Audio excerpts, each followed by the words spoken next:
Hey guys, and welcome back to another video. So today I just wanted to congratulate and dedicate this video to all the A-level students out there who got the results today.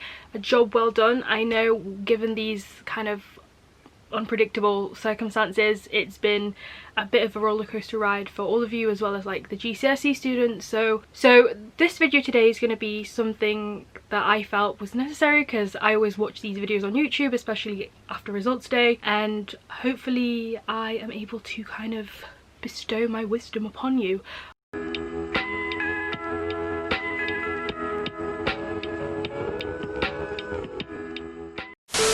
Please do remember to subscribe if you kind of want more tips on uni stuff, just general kind of chit chat. If you find me entertaining, which personally I find myself really funny, but you might not.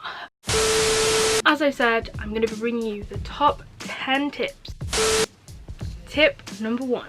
So basically, the first thing to do is celebrate.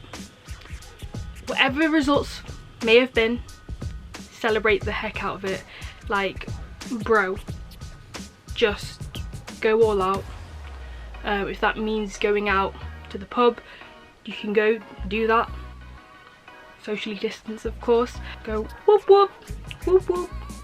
Yes. Number 2 of my top 10 tips. After the celebration's all over, remember to kind of take it in. I know that it takes a while to kind of sink in if you've, you know, not necessarily got the grades that you want, or if the whole concept of just going to uni is a bit overwhelming. Just take it in, sit down, kind of self-reflect. Tip number 3. You know that you've got into uni,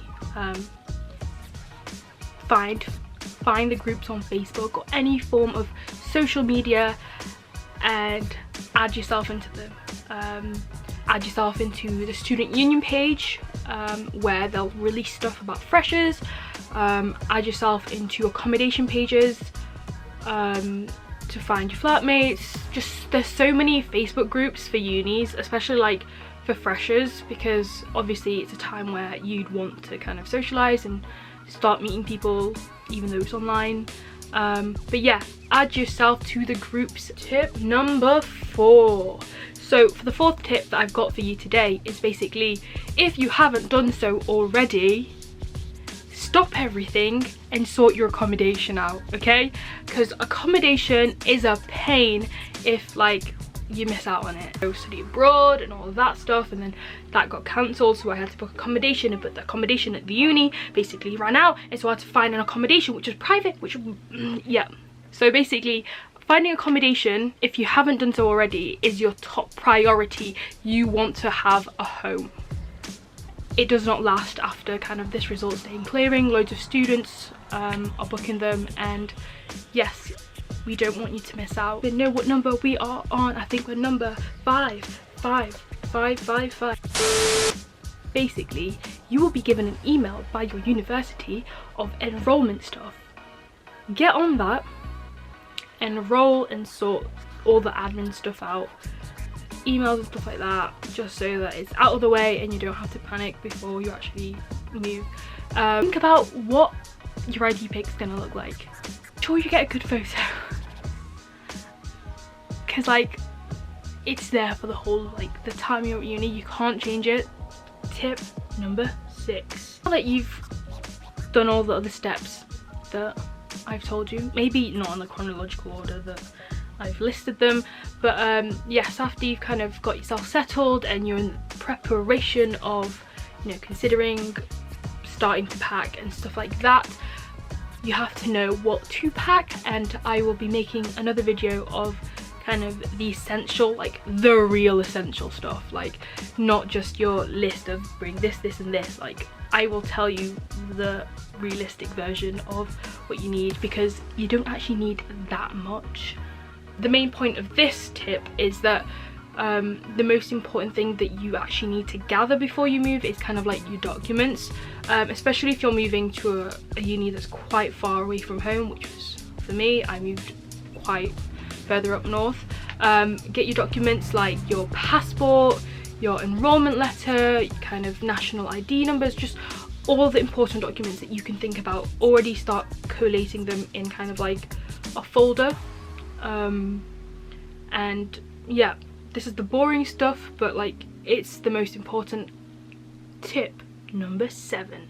Research kind of the modules that you're going to be studying and maybe do some summer reading if that's something that you'd benefit from. Don't buy the books yet, because I'm telling you, books are expensive at uni depending kind of on your subjects, but they are mostly all just expensive.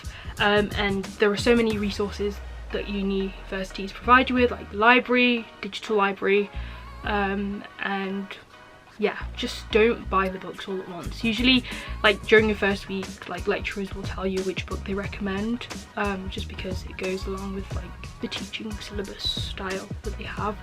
So yes, just research your subjects and kind of maybe jot down a few notes so that you've got some inkling in mind of like the subject you're actually studying. Tip number 8 is get to know the location that you're moving to.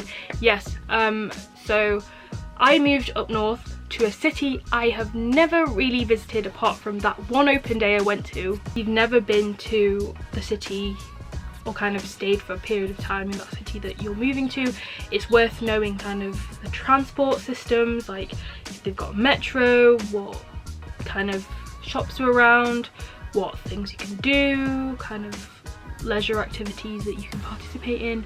So yes, make sure that you check your city out. Tip number 9. Check the COVID-19 regulations in the area.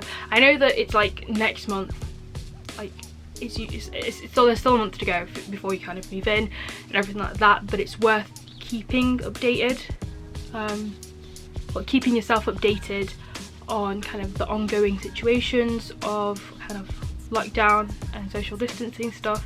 Just basically yeah, just be prepared and just think your way through. There's definitely no rush, so kind of just pace yourself when it comes to kind of banging all these steps out, especially just right after you've got your results. There's definitely no rush in doing these, but you'd want to be prepared just before like the second week of September when most kind of people move in. But yes, finally we have reached number 10. So basically top tip number 10 is basically nothing really heavy. It's literally just enjoy the rest of your summer, whatever this summer holds for all of us. Like, I don't know anymore. I just wanted to share wisdom. I don't know if this is going to be something that you'll find useful. Leave a comment down below if you did. It's an exciting time for you guys who are starting uni. I haven't been able to upload because life is just stressful. You know how it is. I am not motivated. I said I was going to be motivated, but I haven't been. Yes, I haven't been. Life, you know, real life gets to you sometimes. You say you're going to do something, especially if you've got the time of, you know, the pandemic, but realistically your mental health isn't like where you expected it to be. So yes, thank you, bye. Peace. But I can cut down on my sleep, give you what you need, take time to make time.